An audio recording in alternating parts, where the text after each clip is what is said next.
Howdy y'all, welcome to another edition of Getting Outdoors. And it is hot, hot, hot here in North Texas. It was a high of 106 today. Luckily with my metal building, I do get a little bit of shade on my garden, but just to help it out, because it's getting nothing but hotter. Not much we can do for the outside garden, but what I call the inside garden here. What I'm going to do is, I have this, I've used this for when going and getting dirt and covering it up. I believe it is some kind of sunshade. Don't even know where I got it, picked it up from, but I do know that it's going to give me some shade. As you can see,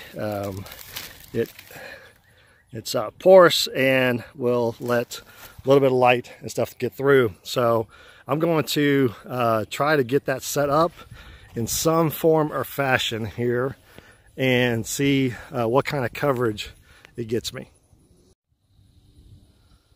Yeah, so here's the sunshade up. Got a semi secured down. I'll see what else needs to be done. I think there's just a couple more zip ties I need to do. We put one more long stake underneath it, but as you can see, that only covers about a third of that the garden, maybe half of it. So I really want to cover up some of these cucumber plants here. And I remembered that I had, as you can see, our kids have a new trampoline mat over here. You see that nice guard? Well, I had the old one around. And my wife always says that I'm half genius and half redneck, but she doesn't know which half is always in control. So guess what?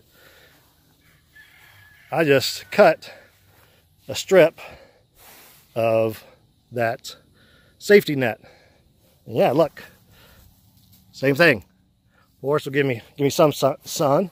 So I'm going to try to see what I can do with it. Before putting up that other strip, I did get one more strip out of that cloth. And as you see, this is the outside garden. So I just draped it right over these homemade tomato cages. So we'll see what that does. I think that will be just fine for now. I don't think I need to really stake it up in the air. So let's see how that goes out here. And there you go. So I added the last, or another strip over here. So it started at the end, went all the way around, and we'll cover up, we'll shade the two trellises that have the cucumbers in it. So sun comes up over here to my left, goes down to my right. As you can see, because the metal building, I've got shade that automatically comes in. But the hot part of the day, this is going to keep everything nice and cool. So I think there's enough air gap, especially underneath, that it'll let wind through it, any kind of rain or anything. So we'll see how this goes. If you like what you're seeing, subscribe and get the notifications. Keep getting outdoors.